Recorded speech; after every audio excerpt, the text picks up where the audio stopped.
Assalamualaikum warahmatullahi wabarakatuh.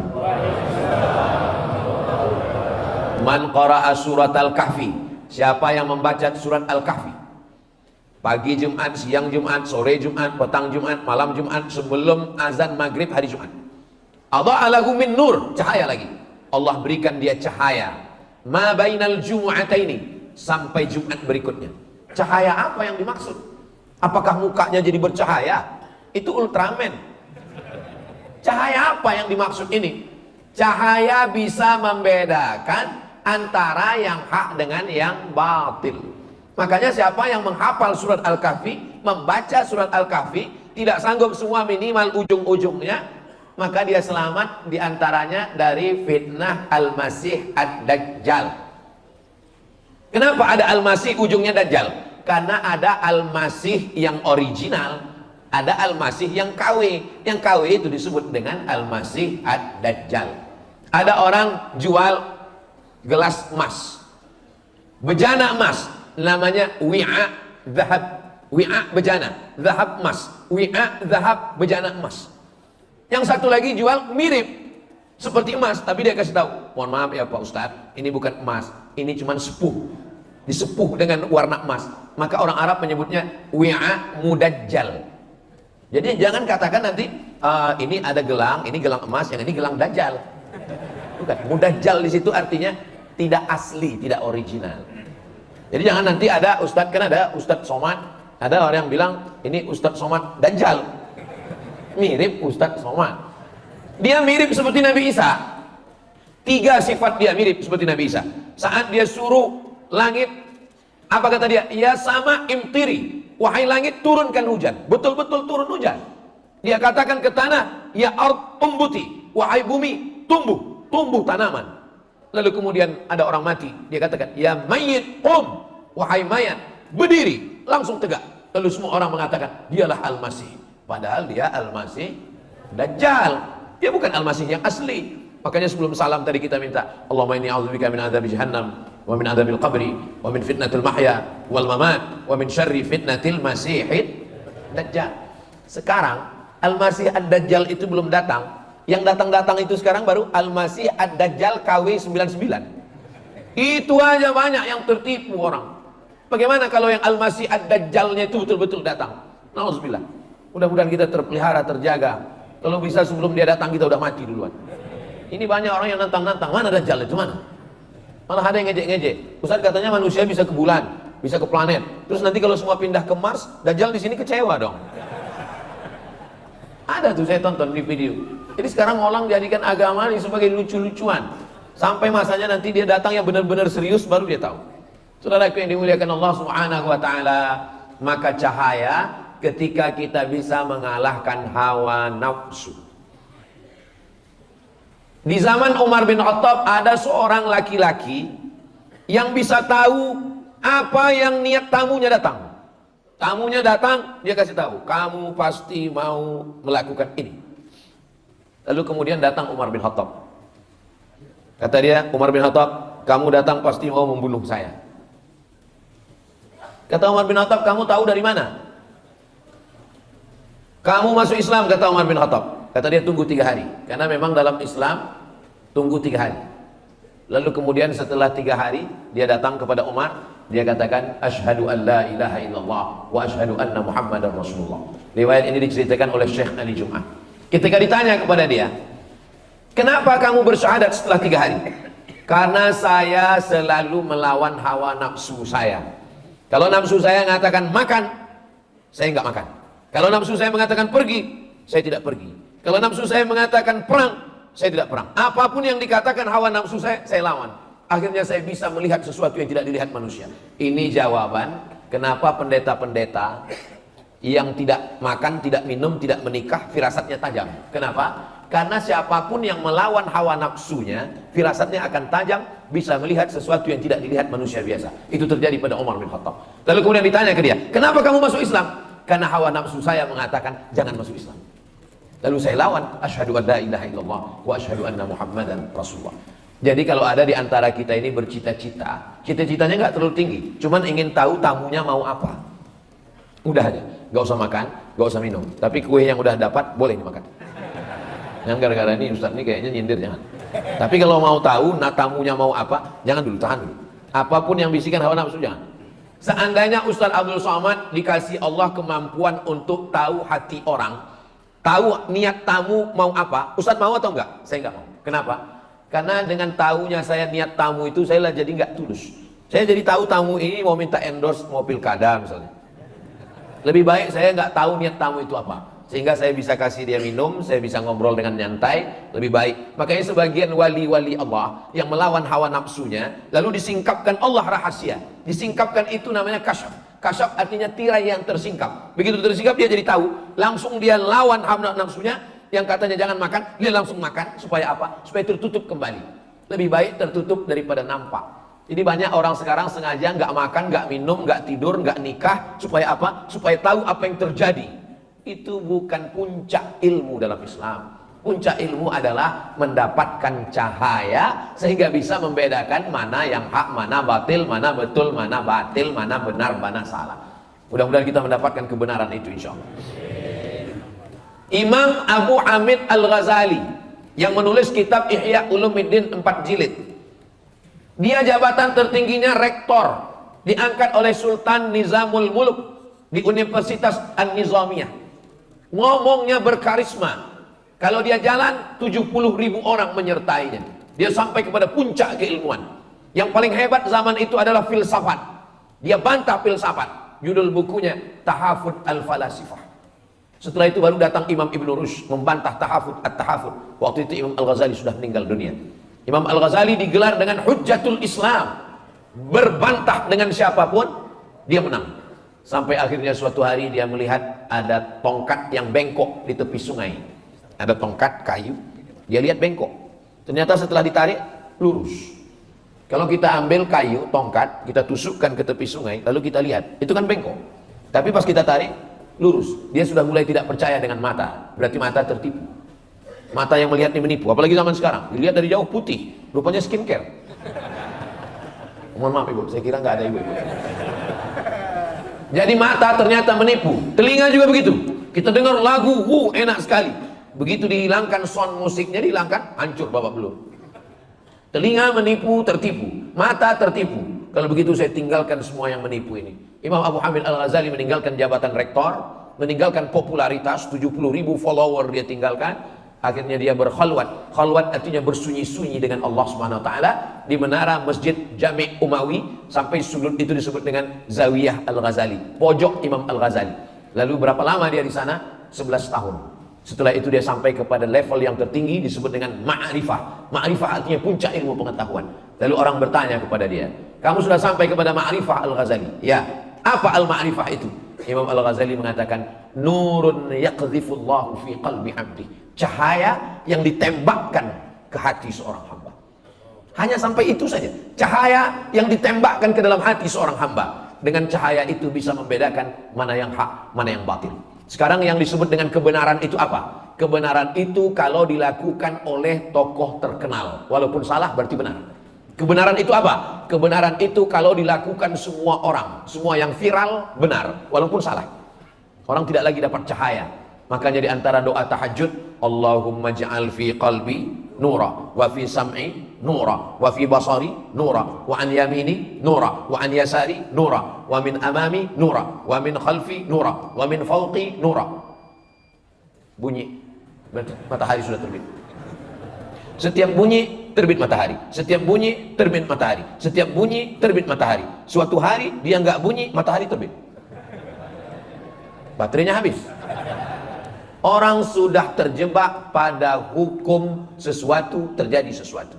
Kalau sudah begini, padahal itu belum tentu benar. Itu hanya kebenaran yang diciptakan oleh manusia. Kalau dia bunyi, berarti terbit matahari. Gimana kalau dia tidak bunyi? Matahari tetap terbit.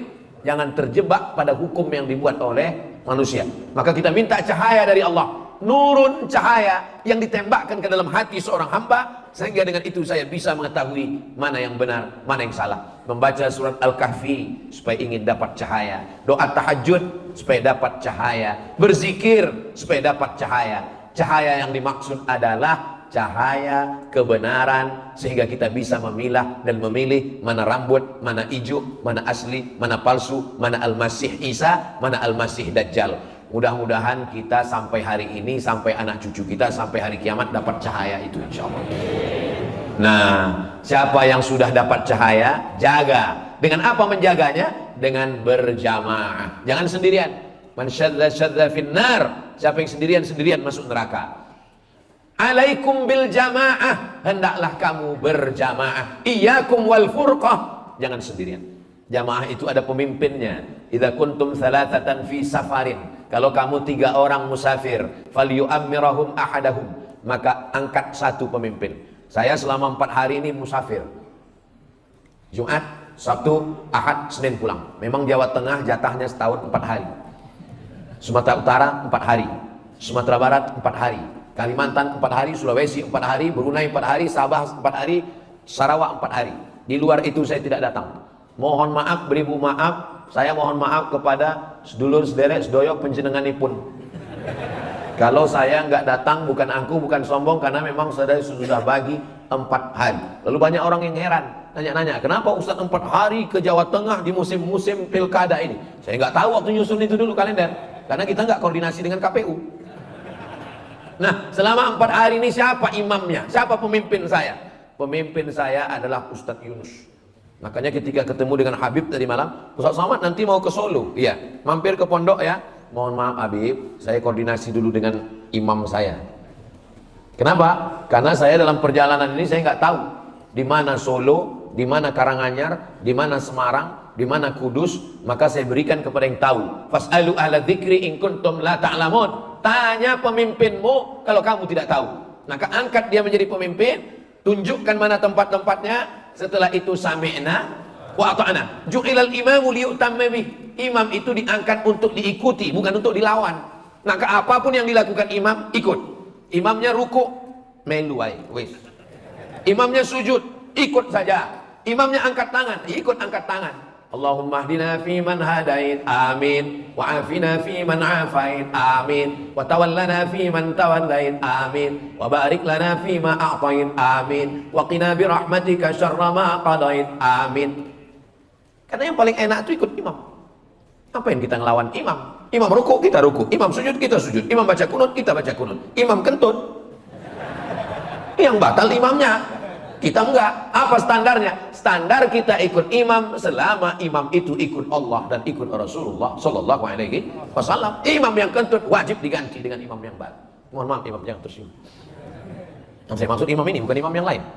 Saudaraku yang dimuliakan Allah Subhanahu Wa Taala, maka datang seorang laki-laki bertanya, saya ini mazhabnya Syafi'i, ya, mazhab Imam Syafi'i, mazhab salaf. Karena Imam Syafi'i meninggal 204 dan dia satu dari imam mazhab yang keempat. Nomor 2 imam pertama Hanafi, nomor 2 Maliki, nomor 3 Syafi'i. Enggak masalah.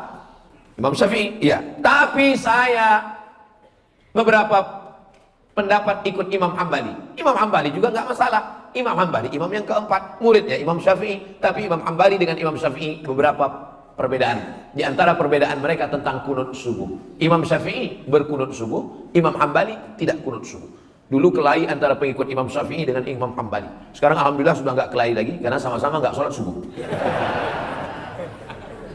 Datang satu pengikut Imam Hambali. Saya ini ikut Imam Hambali. Ya, saya nggak kunut subuh. Iya, karena Imam Hambali tidak kunut subuh. Bagaimana kalau saya pulang kampung, ternyata di masjid itu yang jadi imamnya adalah mazhab Syafi'i. Kata Imam Hambali, kalau dia baca doa kunut, angkat tanganmu dan ucapkan amin. Paling enak ngikut imam. Sekarang banyak makmum nggak ikut imam. Imam angkat tangan, Allahumma hdina fi man hadait. Imam Hambali sendiri mengikut Imam Syafi'i. Apakah hanya karena berbeda mazhab lalu kelahi? Coba baca dalam manaqib Imam Hambali, Imam Ahmad bin Hanbal, meninggal tahun 241, makamnya di Baghdad. Apa kata Imam Ahmad bin Hanbal? Da'autu lisyafi'i fi salati arba'ina sana. Saya mendoakan Imam Syafi'i dalam solat saya 40 tahun. Dalam solat, bukan di luar solat, bukan setelah solat. Dalam solat saya doakan Imam Syafi'i. Bunyi doanya, Rabbil firli wali walidayya wali Muhammad bin Idris asy-Syafi'i. Padahal mereka berbeda. Saya tidak minta Bapak Ibu doakan saya 40 tahun, tidak 4 tahun, tidak 4 bulan, tidak 4 hari, tidak 4 kali, sekali pun jadilah. Rabbighfirli wali walidayya wali Abdus Somad. Ampunkan aku, ampunkan kedua orang tuaku, ampunkan Ustaz Abdul Somad.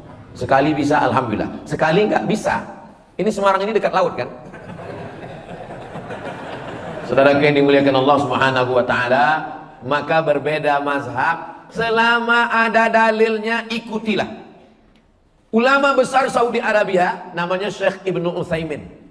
Lalu ditanya sama jamaahnya, Syekh Ibnu Utsaimin, ya, apa hukumnya membacakan Yasin pada orang yang sakratul maut?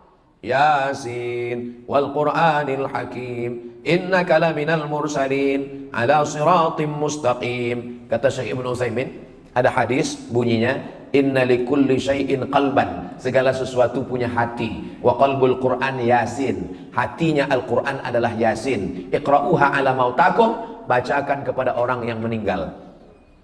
Ulama yang mengatakan hadis ini sahih, maka dia bacakan, maka perbuatannya itu sunnah, karena menurut dia ini hadisnya sahih. Orang yang tidak mengakui hadis ini, dia mengatakan perbuatan itu bid'ah. Artinya apa? Satu perbuatan bisa sunnah menurut sebagian orang, bisa bid'ah menurut sebagian orang. Tidak sepakat orang. Jadi kalau saya ditanya, menurut Ustaz Somad, membacakan surat Yasin untuk orang meninggal itu apa? Menurut saya sunnah, karena saya mengikut ulama yang mensahihkan hadis itu. Tapi menurut teman saya itu bid'ah. Iya bid'ah menurut dia. Dia tidak bisa bid'ahkan saya. Karena kalau dia katakan Abdul Somad kau pelaku bid'ah, bid'ah berarti dolalah, dolalah berarti finnar. Itu sama artinya dia berkata kau Abdul Somad masuk neraka, nerakaku bukan nerakamu. Bagi engkau aku bid'ah, tapi tidak. Ada hal-hal yang kita sepakat. Kalau kita tidak sepakat dengan sesuatu, maka itu disebut dengan khilafiyah. Ini perbedaan mazhab, tapi sholat subuhnya wajib. Masalah kunutnya khilafiyah, masalah usollinya khilafiyah. Masalah zikir setelah sholat menurut mazhab Hambali jahar, subhanallah, subhanallah, subhanallah. Menurut mazhab Syafi'i jahar untuk ngajar makmum. Kalau makmumnya sudah paham, sir. Ustaz Somad kalau jadi imam zikirnya jahar apa sir? Saya jahar. Kenapa jahar? Karena makmum saya 3. Yang pertama mu'allaf yang baru masuk Islam, dia nggak tahu bacaannya. Yang kedua anak kecil yang datang, anak kecil. Setelah pulang nanti dia ditanya sama ibunya, tadi zikirnya apa nak? Nah, dia nggak dengar. Kalau dia dengar pasti dia jawab subhanallah, subhanallah, subhanallah. Anak, masya Allah. Yang ketiga, dia bukan anak kecil, dia juga bukan mu'allaf, tapi subuh inilah subuh pertama kali dia sholat. Dan dia nggak tahu bacaannya. Maka saya jaharkan itu untuk mengajar makmum. Makmum kan udah tahu Pak Ustadz. Sebelum angkat takbiratul ihram, apa kata imam? Sawus sufuf, luruskan saf. Apakah ada orang Islam yang nggak tahu? Semua orang Islam sudah tahu. Saya belum pernah sholat lalu imamnya ngomong, mohon maaf jamaah, saya nggak perlu meluruskan saf. Dan udah tahu semua kan? Kenapa diulang-ulang terus? Sawus sufuf, karena itu sunnah. Fa inna tasbiyatas sufuf min tamamis shalah. Selesai itu tadi imam berdoa, saya ikut aminkan. Karena banyak orang tidak mau lagi mengaminkan doa imam. Pas ditanya, kamu kok nggak ngaminkan? Alah, doa yang lamanya belum makbul Pak Ustaz. Kamu kenapa nggak ikut baca doa sama imam? Kami beda visi misi Pak Ustaz. Imamnya minta hujan, saya jual es krim. Yang kita mintakan itu bukan hujannya, rahmatnya. Rahmat yang diturunkan Allah Subhanahu wa taala. Kenapa Ustaz ikut amin dengan imam tadi?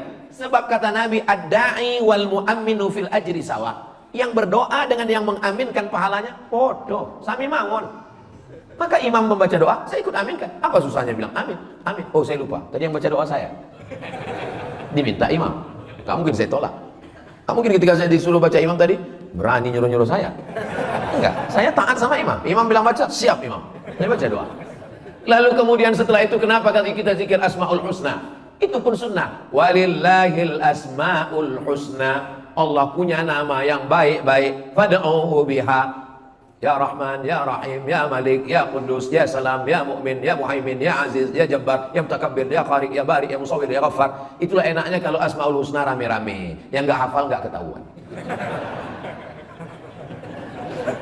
Anaknya nanya, Papa hafal? Hafal kalau rame, kalau sendiri enggak. Kenapa zikir itu mesti rame-rame, mesti bersuara keras? Karena malaikat dikirim Allah. Inna lillahi malaikatan. Ada malaikat-malaikat yatufuna 'alal ard. Malaikat itu berkeliling di atas muka bumi mencari majelis zikir. Begitu mereka menemukan majelis zikir, malaikat itu memanggil teman-temannya, halummu, halummu. mari kemari. Ila hajatikum, inilah yang kalian cari. Dan mereka ikut berzikir dengan orang yang berzikir. Itulah makna hadis. Idza dzakarani fi nafsihi dzakartuhu fi nafsi. Kalau hambaku itu berzikir sendirian, aku menyebutnya dalam diriku sendirian. Wa idza dzakarani fi mala'in, kalau dia berzikir beramai-ramai, dzakartuhu fi mala'in khairum min mala'ihim, aku sebut mereka di tempat yang lebih ramai dan lebih mulia. Maksudnya lebih ramai bersama malaikat, lebih mulia bersama malaikat yang tidak berdosa. Itu diantara dalil-dalil zikir berjamaah yang disusun oleh Al-Imam Al-Hafiz Jalaluddin Abdurrahman As-Suyuti. Sebagiannya disebutkan dalam kitab Al-Hawi Lil-Fatawi tentang dalil zikir-zikir beramai-ramai. Di antaranya dalam kitab Musnad Ahmad bin Hanbal. Setelah berzikir beramai, orang berdiri. Ketika berdiri bubar, apa kata malaikat? Qumu maghfuran lakum. Berdirilah kamu, dosa-dosamu sudah diampunkan Allah Subhanahu wa taala. Maka nanti ketika kita berdiri, semua dosa-dosa kita sudah lepas semuanya. Tapi ingat, makanya kalau dengar ceramah itu jangan sambil ngantuk, dengar baik-baik. Yang lepas itu dosa, bukan hutang. Yang pulang dari sini ditagih kapan? Kata Ustaz Somad tadi saya sudah lepas hutang. Ceramah saya semuanya bisa didengar ulang. Jadi kalau ada yang bohong ketahuan. Karena saya nggak pernah buat kajian eksklusif tertutup. Semuanya bisa ditonton ulang di channel Ustaz Abdul Somad Official. Subscribe, like, share, and comment. Akhirnya kita sampai pukul 5.25. Sudah masuk waktu sholat sunat isyraq. Nama waktunya syuruq. Nama sholatnya isyraq pakai qaf. Kalau pakai kaf isyraq syirik. Kalau isyraq terbit matahari, kanat lahu ka ajri hajjatin wa umrah, maka dia dapatkan pahala seperti haji dan umrah. Maka untuk menjaga cahaya ini supaya tetap, jangan sampai cahaya ini 100 watt jadi 5 watt, kadang-kadang hidup kadang-kadang mati, maka menghidupkannya itu adalah dengan ibadah. Salat subuh berjamaah menyala, salat isyraq menyala, salat duha menyala, zuhur, asar, maghrib, isya, tahajud, zikir, infak, wakaf, sedekah menyala abangku. Tapi kalau sudah, ya suami saya alhamdulillah sejak dengar tausiah Ustaz ada juga dia sholat. Alhamdulillah Ustaz. Sholat apa? Idul Adha. Itu pun karena ke masjid mau ngambil kupon kurban. Itu susah mau diselamatkan cahayanya. Mudah-mudahan doakan supaya saya, Habib Hasan, Ustadz Alfian Tanjung diberikan istiqomah, kita semua dalam kebaikan. Ala hadhihi niyyah, untuk niat yang baik ini. Al-Fatihah.